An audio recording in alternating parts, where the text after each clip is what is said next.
온 목사와 성경 읽기 출애굽기 27장입니다. 오늘 하나님의 귀한 말씀 함께 읽어나가면서 이 말씀 속에 있는 하나님의 은혜를 나누기를 원합니다. 출애굽기 27장 함께 읽겠습니다. 출애굽기 27장은 성막 만드는 세 번째 시간 번제단입니다. 같이 한번 읽겠습니다.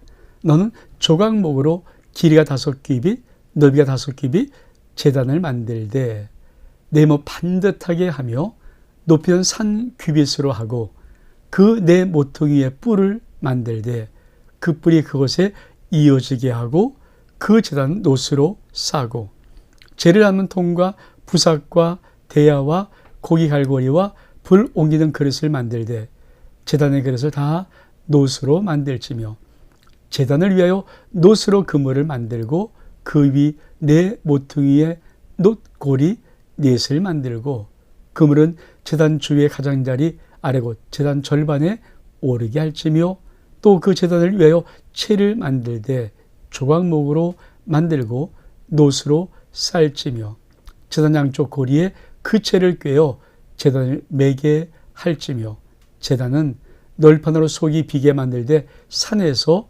내게 보인 대로 그들을 만들게 하라. 사랑하는 성도 여러분, 출애굽기 27장은 성막 만들기의 세 번째 번제단입니다. 우리가 성막 만들기를 하는 이 설계들을 보면서 꼭 좀 알아야 될 것 중에 하나가 규빗이라는 것 아시겠죠?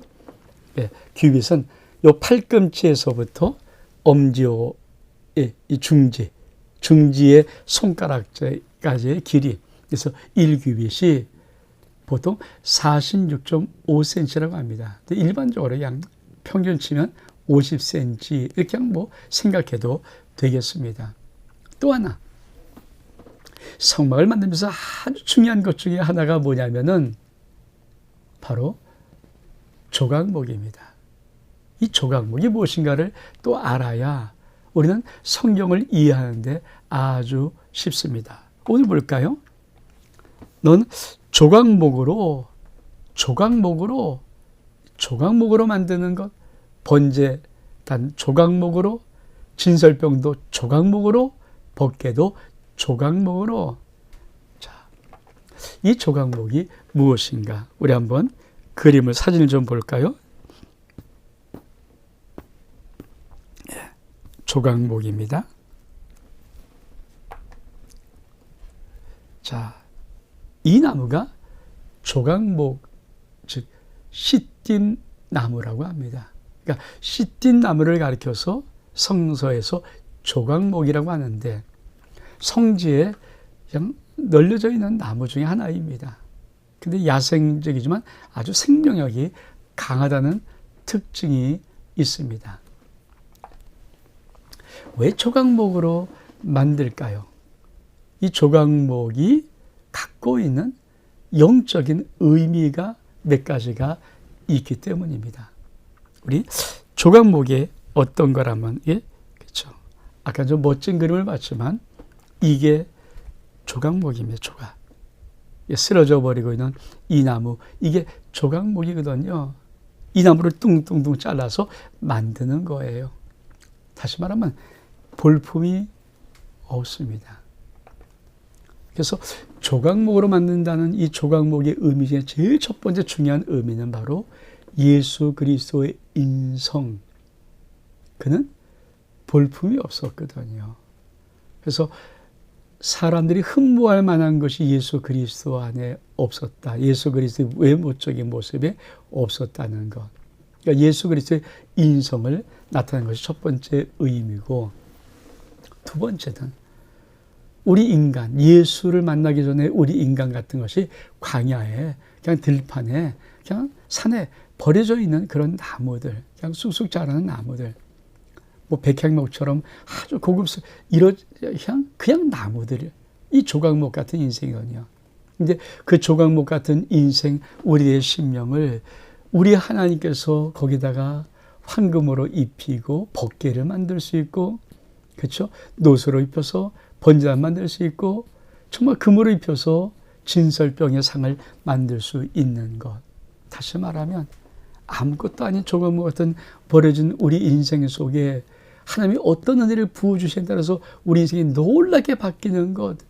조각목에서 법궤로, 조각목에서 번제단으로, 조각목에서 진설병의 상으로, 이 바뀌는 이 놀라운 축복이 이 조각목 속에 의미로 담고 있는 것입니다. 그래서 우리가 성막을 만들 때 조각목 할 때마다 하나님이 나 같은 자, 버려진 자, 세상 좀 아무것도 아닌 나 같은 자, 누가 뭐 신경도 안 쓰는 나 같은 자, 버려진 같은 나 같은 자도, 광야에서 널브러진 같은 그런 나 같은 자도 주님이 하나님의 영광의 금을 입혀서, 믿음의 금을 입혀서 정확한 믿음의 신앙으로 세워나가서 하나님과 함께하는 언약궤를 만들 수 있는 그런 자, 하나님이 축복하고 정말 사랑하는 존귀한 자로 얼마든지 만들 수 있다는 그 의미를 가지고 하나님은 조각목으로 만들고 이렇게 말합니다. 자, 조각목으로 만들면서 어떻게 합니까? 놋으로 싸면 놋으로 쌉니다. 우리 한번 다시 말씀을 좀 볼까요?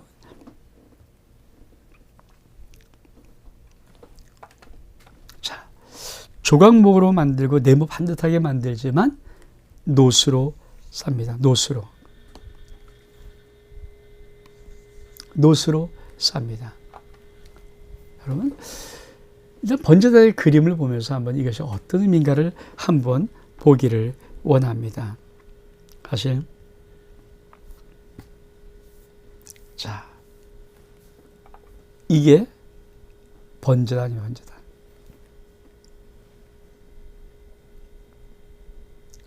이게 번제단입니다. 그렇죠? 자, 조각목으로 만들고 네모 반듯하게 만듭니다. 그렇죠? 길이와 넓이가 5규빗입니다. 높이는 3규빗입니다. 정방향처를 말합니다. 네모 반듯한 것. 그리고 놋으로 쌌으면 놋. 이게 다 겉을 놋으로 싼 거 아닙니까?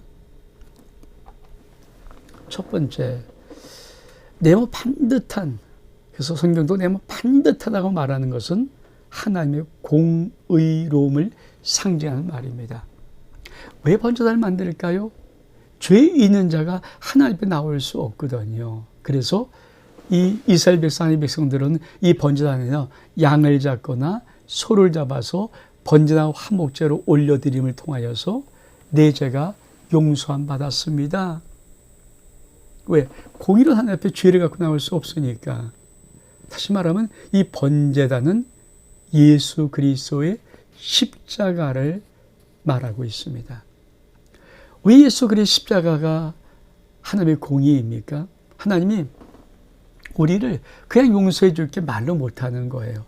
우리 죄진 인간들을 심판해야 되는데 하나님은 당신 아들 예수 그리스도를 십자가에 대신 죽이심으로, 우리를 위해서 대신 죽이심으로 그 십자가의 생명값을 받으시고 우리의 죄를 용서하는 것. 그래서 번제단을 네모 반듯하게 만들어라. 5규빗 만들고 높이를 3규빗 정방향처럼 네모 반듯하게 만들어라. 즉 하나님의 공의를 말하고 있는 것입니다. 또 놋으로 싼다는 것은 예수 그리스도의 심판받음을 말하는 것입니다. 사실 성경에서 놋 하늘이 되었다, 놋으로, 이 놋은 심판을 상징하는 의미가 참 많이 들어져 있거든요. 번제단은 무엇입니까? 예수 그리스도가 우리를 대신해서 받는 심판을 상징하는 것. 그래서 히브리서 22절의 말씀에 피 흘림이 없은즉 죄사함이 없다. 하나님은 피를 받으시고 죄를 용서하시는 것입니다. 이 번제단에 흘리는 소와 양과 이런 피를 받으시고 하나님 죄를 용서하듯이 번제단 예수 그리스도 십자가의 그 보혈을 받으시고 우리 죄를 용서하시는 것. 그래서 이 번제단을 놋으로 만듭니다. 물론 실용적인 의미는 놋이 강하죠. 그렇죠? 놋이 금보다 강하니까 당연히 이렇게 만들 수밖에 없죠. 불을 태워야 되는 것이니까. 그러나 영적인 의미를 우린 절대 간과하면 안 됩니다. 우리 한번 번제단의 구조를 다시 한번 볼까요? 자, 번제단의 구조입니다. 이게 노수로 만든 그물망이고요. 이게 고리고 채입니다. 이게 채고요. 그렇죠? 이게 뿔입니다. 이게 번제단의 구조입니다. 이렇게 되어 있습니다.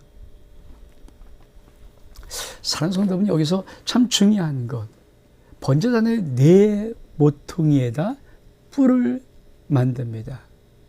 이 뿔의 의미가 무엇일까요? 우리 한번, 그렇죠? 다시 한번 그림을 통해서 볼까요? 자, 번제단의 네 모퉁이마다, 그렇죠? 뿔을 만듭니다. 뿔. 이 뿔의 의미가 무엇일까? 여러분, 사실 성경에서 뿔이라고 나올 때는 그 뿔의 의미가 많이 쓰이는 것이 구원의 뿔입니다. 그리고 생명의 뿔입니다. 다시 말하면 번제단은 우리 주님이 심판받으신 십자가의 모습이지만 그 십자가는 다시 한번 우리의 생명을 구원하고 우리의 영혼을 구원하는 구원의 뿔이요 생명의 뿔이라는 것입니다. 이제 구약의 저 뒷부분을 역사서에 가서 보겠지만 사실 하나님 앞에 죄를 범한 사람이 하나님 재단 들어가서 이 번제단의 뿔을 잡으면 하나님이 특별한 죄 아니고는 살려줄 때가 있습니다. 번제단의 뿔을 잡는 것, 물론 번제단의 뿔을 잡아도 죽이는 죄가 있지만 그러나 특별하지 않으면 이 번제단의 뿔을 잡을 때 하나님이 용서하고 구원해 주시거든요. 그만큼 이 뿔의 의미는 그렇죠, 구원과 생명의 뿔 의미입니다. 이 네 개 있다. 동서남북입니다. 전 세계 모든 사람들을 다 구원하는 이 번제단은 예수의 십자가의 죽음은 동서남의 모든 사람들의 모든 죄를 다 씻고 구원하는 구원의 능력이요 생명의 능력이다. 이것이 번제단의 네 뿔입니다. 이런 번제단을 하나님께서 만들라고 하는 것입니다. 그리고 우리 한번 오늘 두 번째 단락을 한번 읽어볼까요?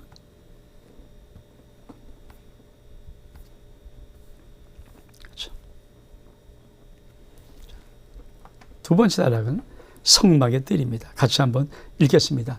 넌 성막의 뜰을 만들지니 남쪽을 향하여 뜰 남쪽에 너비가 100규빗 세법 휘장을 쳐서 그 한쪽을 당하게 할지니 그 기둥이 수물이며 그 받침 수물은 노수라고 그 기둥의 갈고리와 가름뜬 은으로 할지며 그 북쪽에도 넓이가 100규빗의 포장을 치되 그 기둥은 수물이요 그 기둥의 받침 수물은 노수로 하고 그 기둥의 갈고리와 가름뜬 은으로 할지며 뜰의 옆곳 서쪽의 넓이 50규장의 포장을 치되 그 기둥은 열이요 받침은 열이며 동쪽을 향하여 들 동쪽의 넓이도 50규빗을 할지며 문 이쪽을 위하여 포장이 15규빗이요 기둥이 셋이요 받침이 셋이요 문 저쪽을 위에도 포장이 15규빗이며 그 기둥이 셋이며 받침이 셋이며 뜰 문을 위하여는 청색 자색 홍색 실과 가네겔권 베실로 수놓아 짠 20규빗의 휘장이 있게 할지니 그 기둥의 넷이요 받침은 넷이며 뜰 주의 모든 기둥의 가름대와 갈고리는 은이요 그 받침은 노시며 뜰의 길이가 100규빗이요 너비는 50규빗이요 세법 휘장의 높이는 5규빗이며 그 받침은 노시며 성막에 쓰는 모든 기구와 그 말뚝과 뜰의 포장의 말뚝은 다 노수로 할지니라. 사랑하는 성도 여러분, 그리고 나서 이제 우리 하나님께서 이 번제단이 있을 성막의 뜰을 만드시는 것입니다. 우리 한번 성막을 다시 한번 전체 그림을 볼까요?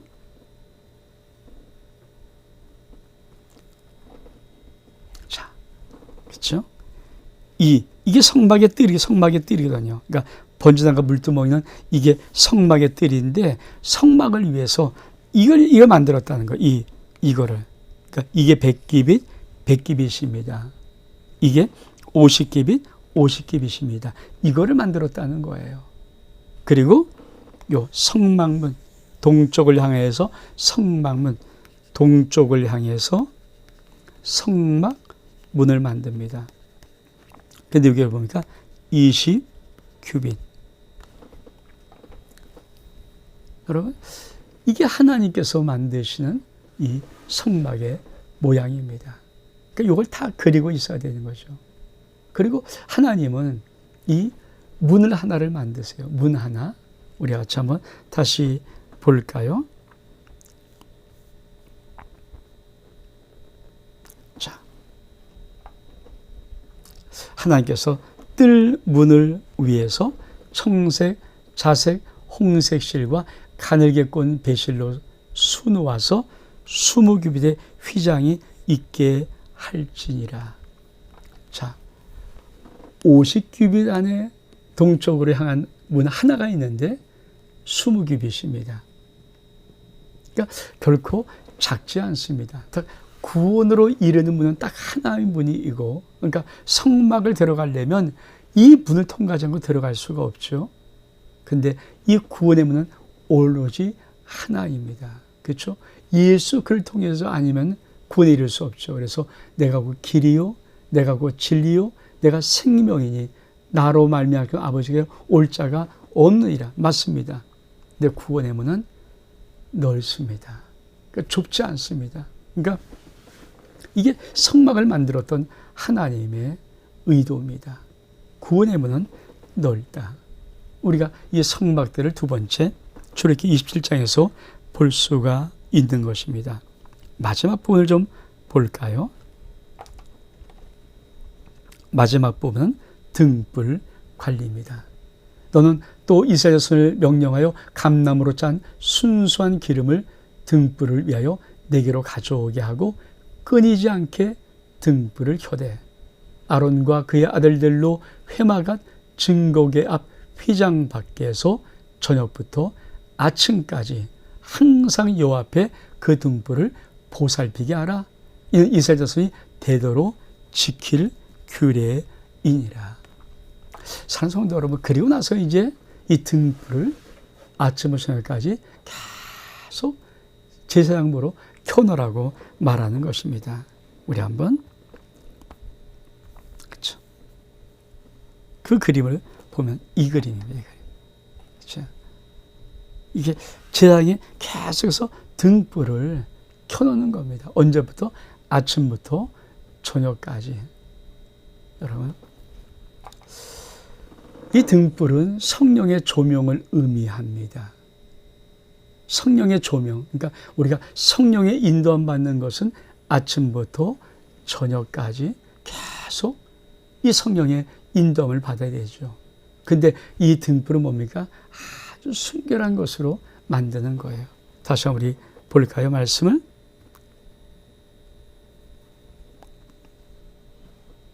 자, 또는 이스라엘 자손에게 명령하여 감나무로 짠 순수한 기름을 등불을 위해서 가져오게 하고 그 등불을 끊이지 않게 등불을 켜라. 어떻게? 아침부터 저녁부터 아침까지 항상 켜놔라. 그렇습니다. 순수한 것. 그래서 성령의 인도함 받으려는 것은 성령의 순결한 영이에요. 그러니까 순결하지 않으면 우리가 이 성령의 조명을 받지 못하고 인도함을 받지 못합니다.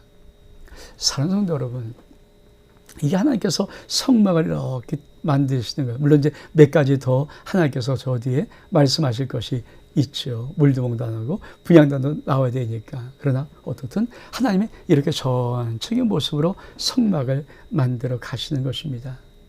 성막에 하나님의 의미가 있어요. 그 하나님의 의미가 뭡니까? 예수 그리스도십니다.